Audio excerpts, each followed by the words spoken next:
Good morning, everybody, and welcome to TalentED, where we explore groundbreaking ideas in education. I'm your host, Dr. Eric Skanson, and today we have special guest, one of my edu-crushes out there, Eric Sheninger, an education visionary. And here's what I want to say. He is the founder and CEO of Aspire Change EDU, a consultancy that empowers educators, not just here in the States, but really worldwide. He's made significant impact as an award-winning principal at New Milford High School, turning it into a global model for innovation. And his leadership has drove sustainable changes and improved student outcomes. And that's one of the things that we focus on is how do we actually get down to the root of it? How do we get into these schools? How do we make changes? Beyond that, Eric focuses on practical ways to transform teaching, learning, leadership.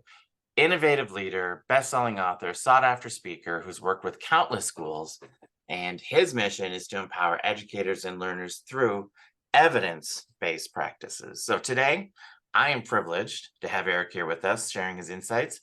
Eric, welcome to TalentED. Why don't you tell us a little bit about yourself, man?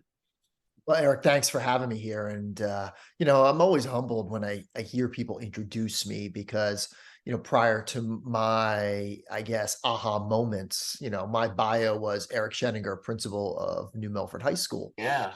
And, when we think about when it comes to change, there isn't one right way and there isn't one best way. It's how do we really identify the most effective ways to improve teaching, learning, and leadership. And for me, that kind of was, I guess, the secret sauce was focusing on less to do more. And, we really focused on just one or two things when I was a principal. And those tenets really have carried on with me for the past 10 years as I've really gone full scale into this consulting thought leadership role, whatever you want to call it.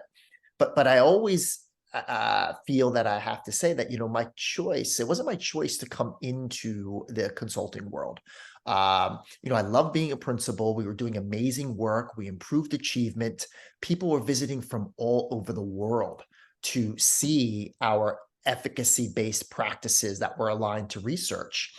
And as people visited, they're like, "Hey, we see where you're doing a little speaking. Why don't you come work for us?" And I'm like, "No, I'm good here." And the conversations kept going until I was made an offer that I could not refuse, and that kind of was my journey into here. And I think when it comes to change, A, you got to be passionate, but B, it's how do you align your strengths, your experience with what a district or school actually needs. So whether we use tailored, personalized, adaptable, it doesn't matter. The real work happens when people see that it's not just another thing and that's supporting what they already have in place. And that's kind of my mantra in this space.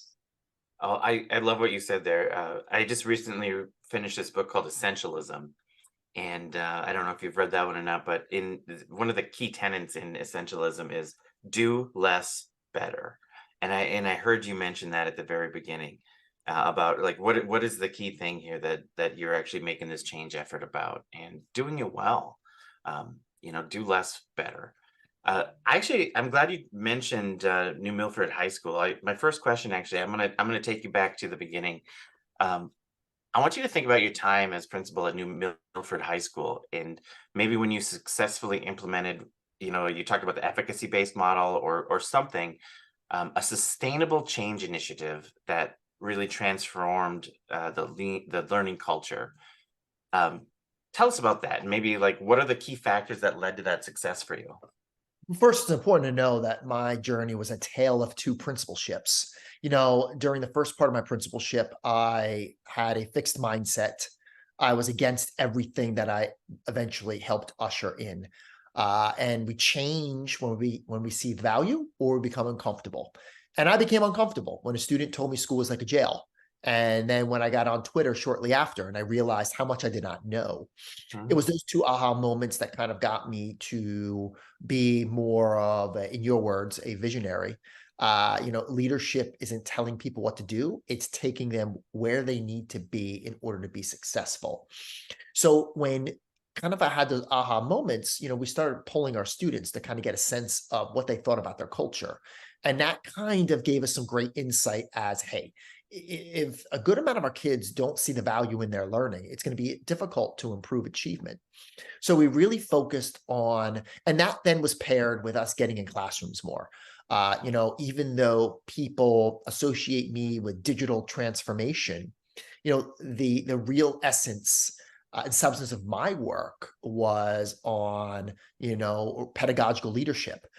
I kind of shifted a view from being an instructional leader. Instruction is what the teacher does, Mhm. and if we focus just on instruction, we're really put our emphasis on learning. So we really focused on not just instruction, but what strategies we're using, how are we assessing, what do the feedback loops look like? And as leaders, we really focused on robust, non-evaluative walkthrough protocols, having evidence to go with not just our walks, but our observations to get a really better idea and picture of the types of practices that were taking place. Implementing not common planning, but actual professional learning communities that looked at data and evidence to really drive professional growth.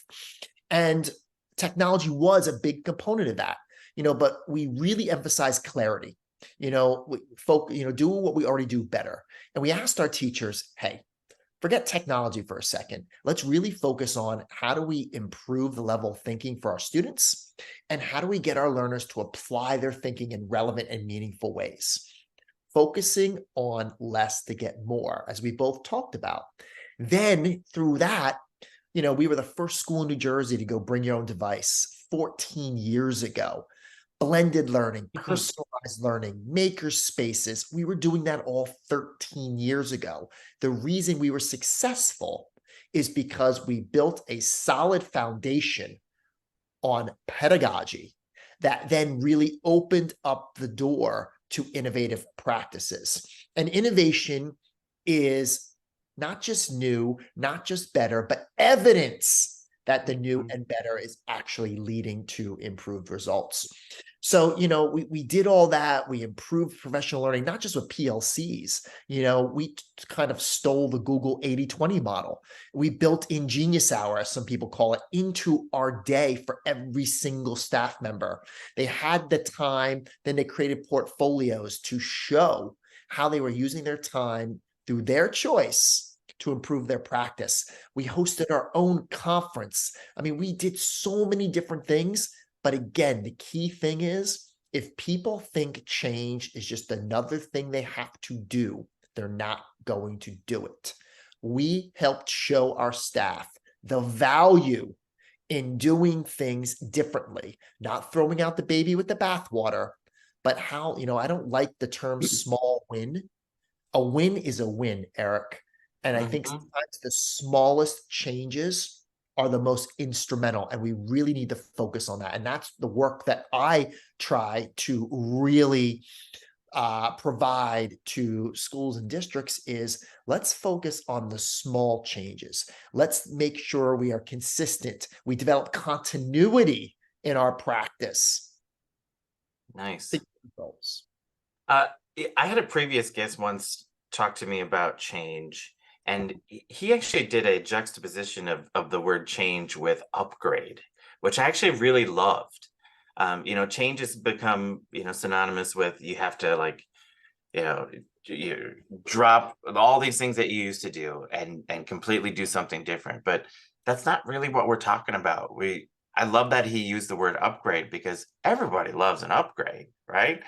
So he uses upgrade, and I agree. I use growth. It's not about effective, ineffective, good, bad. It's about how do we grow our practice. And why is that important? Because there's no perfection in education. There's no teacher, administrator, school, or district. Chase growth, not perfection. Growth is a never-ending journey. Do you know what I love, Eric, about education? And there's not many professions that get to do this, right? I've thought about it in a long time.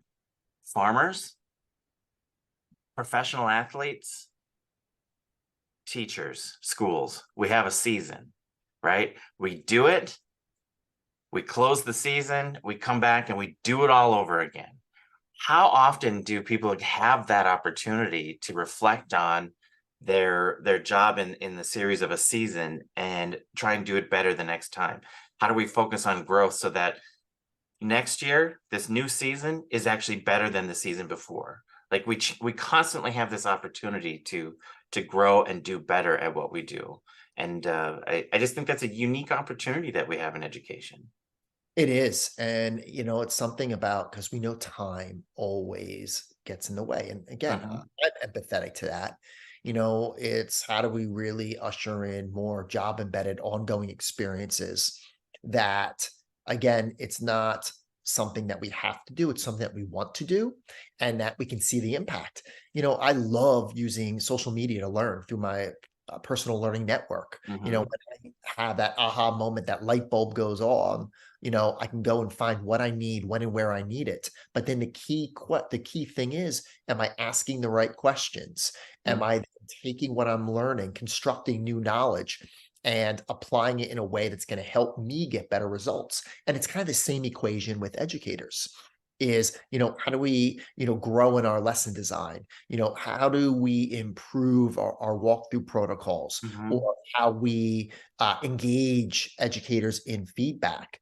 How do we develop strategic plans that aren't word salad, but that actually provide align to the mission, provide the vision, but really have indicators of, yeah, we're on the right track, and here's how we're going to improve. Right. Uh, I want to come back to this idea that you emphasize around research backed and evidence based practices. This is really important to me. One of the other things that I do is I teach some college graduate level courses, and I teach an intro to research class. And this is one of the messages that I try to hit home as practitioners. How do we use evidence based research practices to really change the heart and minds of those that we're working with?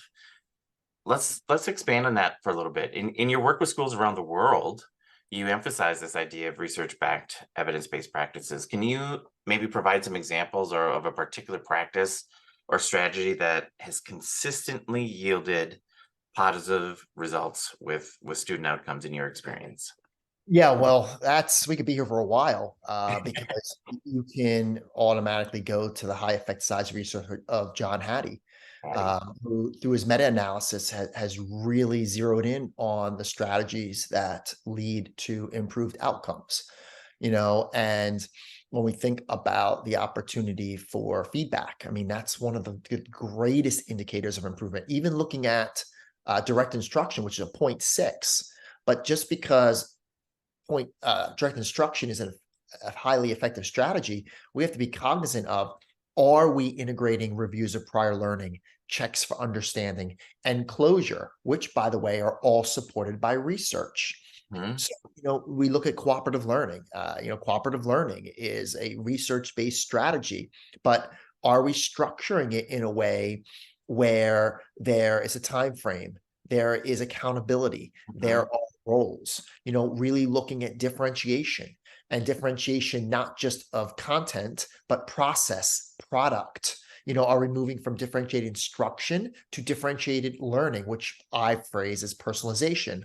All learners getting what they need, when and where they need it to be successful.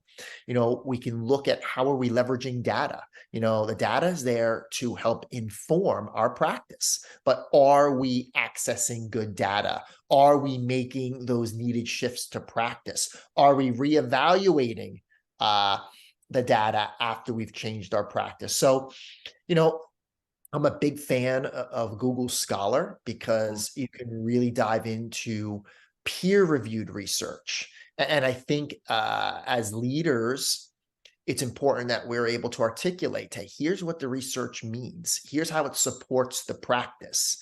And I think the research really validates the why, but then the how, that's the work that we engage in. Our role isn't really just to clarify the why, which we can, but how do you take a research-based strategy, implement it with a high degree of fidelity, so that you feel comfortable, regardless of grade level, regardless of the type of school that you're in, to implement it effectively and really feel good about the results that you get for your learners. I think a great question in this example is uh, to what extent, right? Because you would come back to this idea that everything is going to have an impact. Everything will have some sort of it. We could give kids worksheets every day, and there's going to be some level of impact there. But if we ask that question, to what extent does this actually help? We need to find the high impact strategies when we're checking the barometer on these things that are going on in our classrooms. How do we focus in on the ones that have the highest impact, not just a little bit of impact? And I think that's really what you're getting back to. I'm going to come all the way back to the beginning of our conversation. Do less better, right? Do less better. How do you find those strategies that are high impact and do them really well instead of wasting all this time across a scope of all these different strategies? Find the ones that matter. Find the ones that make big impact. And what really helps determine that is, are we collecting qualitative, quantitative evidence to really show those changes to practice? Because whether it's a teacher, administrator, want to know, how am I doing? Is this quality? And then how does that strategy, that practice, how does that then translate into improved outcomes for learners? And that really connects back from all through the professional learning piece. Professional learning is all about feedback, reflection, asking the right questions. I mean, what's so important. And when we think about change, questions are more important than answers. Are we asking the right questions? Are we engaging in a collaborative dialogue? Are we looking beyond, our lens? Because, our lens is often laden with bias. Are we getting that outside perspective? Are we getting that push? Because often, and I know this, we were great at patting ourselves on the back. Say, yeah. But then when I got on social media and I saw what other schools were doing, I'm like, oh boy, we have a lot of room to grow. But then, well, how do we validate what we're doing and whether or not it's actually effective? So I think it all comes back to, again, are we looking at evidence? Are we, determining measures to see how practice is changing over time? Are we looking at not just achievement data, but, are we polling our learners? Are we polling our staff? Are we getting that insight to really create these cultures of excellence? Well, I love what you're saying there because it's something that we don't do often enough in education. We do not check to see if we got the results that we were hoping for. We love implementing things, we love grabbing the shiny pennies, but how often do we actually say, was our penny worth it? Yeah. Were we able to buy what we wanted with that shiny penny? I don't think we answer that question enough in Well, education. it's so funny you just said that, because I will tell you this, Eric, our country and the world spends an obscene amount of money on technology. And when I do coaching cycles in schools, one of the things I look for is technology being used in a purposeful way? Mhm. And by purposeful way, is it being used primarily by the learners to learn in ways they couldn't without it? And I will tell you right now, 90% or more of those visits yield evidence that the investment in the shiny penny is not really a wise one. Could it Right. be? Of course it can. So that's kind of one of the things. And again, it's about creating that evidence to kind of back up. Mhm. I don't provide opinions. Opinions are a dime a dozen. But if you can visit 100 classrooms, say over a period of time, and you could say, hey, 80% of those, there's no evidence that students were using that technology. And you can go and you can make your inferences on what was going to happen before and after. But that's just one example of, does the evidence back up the professional learning, the investments in curriculum, in technology, investments in professional learning? Yeah, I mean, you think about the implementation of just technology alone, the resources of time, energy, PD, everything that goes around it. And I'm thinking back to an example where when when smart boards first started, and I'm seeing a smart board on the wall, and a teacher is using the digital marker and writing words on the smart board, and that's the extent of it. Well, I don't even know what to say about that, because It like with the is amount of money and effort that went into that smart board, and all we're doing is using it as a whiteboard. because the training focuses on how the adult can use the tool, where there's opportunity to grow. And this is what teachers and administrators want. The opportunity to grow is how can you move to a pedagogical strategy where the interactive board is used by the students. In my work with schools, we really focus a lot on personalization. And one personalized strategy is the rotational model. And how are we using data to group, regroup, target our instruction? How do we set up three at the most, well, maybe four distinct rotations after the mini lesson leads in the rotations, where one of those rotations can be students actively collaborating to solve a complex problem together on the interactive board, while another group is getting targeted support based on data from the teacher. Another group could be working independently on a worksheet or reading, while another group can be working on an adaptive learning tool where that data then becomes that key leverage point for the educators to meet learners. But that's the thing. We need to move away in that case from just the tool or the curriculum to strategies that teachers see the value in wanting to implement successfully, and where administrators can give their staff valuable, timely, practical feedback as to the degree of efficacy of which that strategy is being implemented. Uh, this is a conversation that I am loving, and I know that we could go on forever and ever. Um, I'm gonna switch. I'm gonna switch gears for us right now. I'm gonna bring us to a different part of this interview. Um, we're gonna call this Principle 101. Okay, we're gonna create a subject called Principle 101 for high school students. What would be the first lesson you teach them, and why? Well, the first lesson is you're never going to get anyone to do anything if a relationship is not established. If there's no relationship, there's no trust. Hmm. Without trust, no real learning occurs. Relationships are the foundation of all the work that we do. How do you develop great relationships? Listening, modeling, providing that timely feedback, being open and yourself to feedback, Yeah. really trying to pinpoint where are those opportunities to grow. So I really think the relationship piece is central.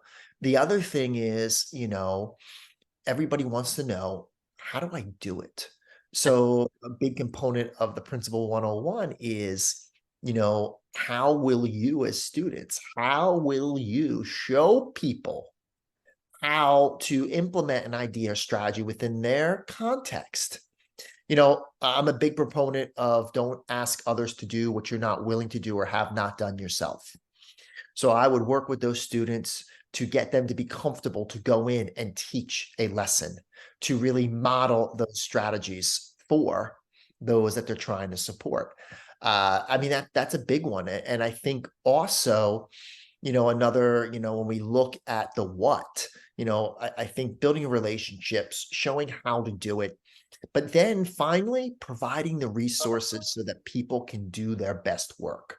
When I go in and I work with schools and districts, I tell them, my job is simple. I am here to support you. I am here to help you do your best work so that you can be successful.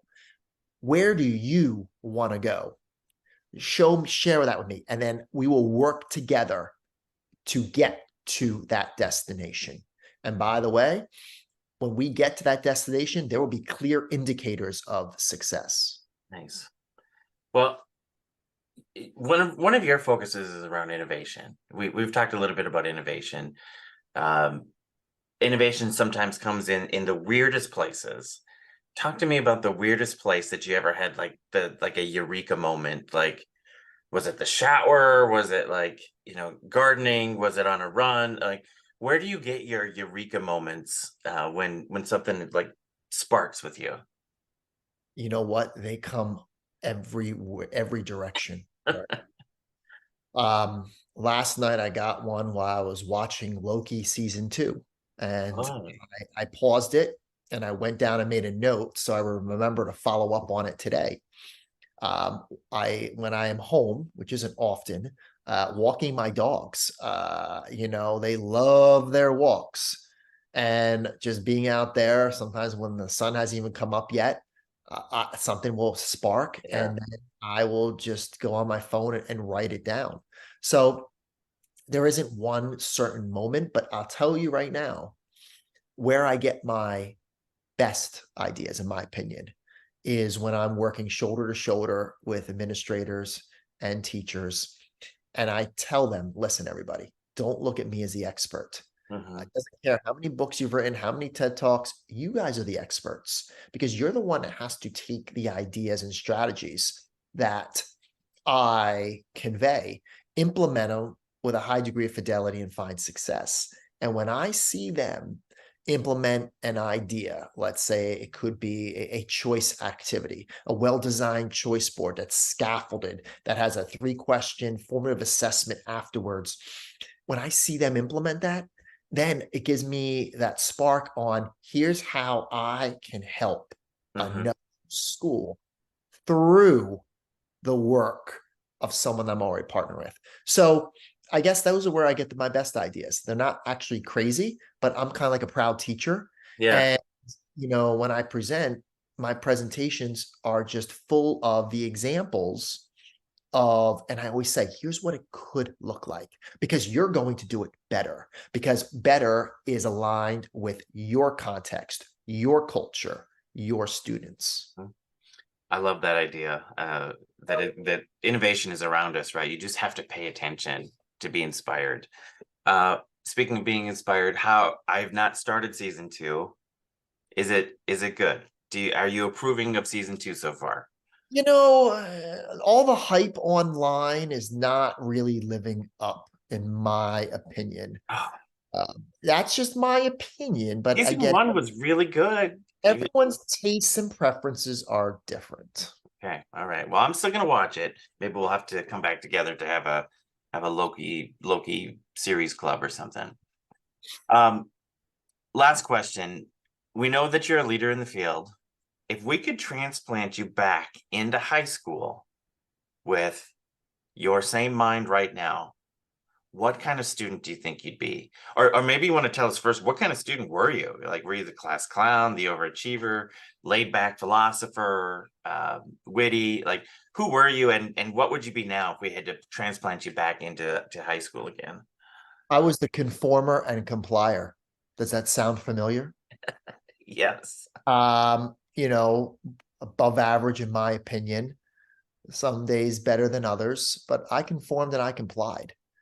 And I think that as a student today, I would be more vocal. I work a lot with schools and districts on learner agency, Hmm. voice, choice, path, pace, place. I feel I would use my voice to be more of an advocate, to really share insights on, learning preferences because learning styles has been debunked, Hmm. how I prefer to learn, and we really want to empower voice in the classroom, but we also really want to work to empower voice within our school and our districts to get that insight on sometimes the best ways to grow. Hmm. Awesome. Well, before we wrap up, I mean, we've talked about a lot of things today, and I love it. It's right in my wheelhouse of things that I love to talk about, which is research and best practices and change and innovation. If you could give like one call to action for those people that are watching or listening today, what would you tell them? All students have greatness hidden inside them. It's a job of teachers and administrators to help them find and unleash that greatness. In this disruptive world, it's not about having all the answers. Are we asking the right questions? How are we future proofing learning for students? And my driving question would be, is how are you preparing your learners to replace conventional ideas with innovative solutions to authentic problems? The world is changing so fast. We need to make sure our students are not skilled, but competent to be the next generation of thinkers, doers, inventors, creators. That would be my multifaceted piece of advice. That is a very big question, and I hope people can reflect on that as they're listening and thinking about as our future educators. Eric, it has been an absolutely pleasure to speak with you today, and let me congratulate you on spelling Eric the correct way, E-R-I-C. No problem. Yes. Uh, The K's, hey, I guess we got to thank our parents for that. yeah, we do need to thank our parents, and there are Erics with a K, and sometimes there's Erics with a C and a K, and I really don't understand those people. But thank you to your parents for naming you with the right name. Outside of that, thank you for being here with us today. You're an amazing educator, and people would be well positioned to have you come work with them, have you visit, have a talk with them.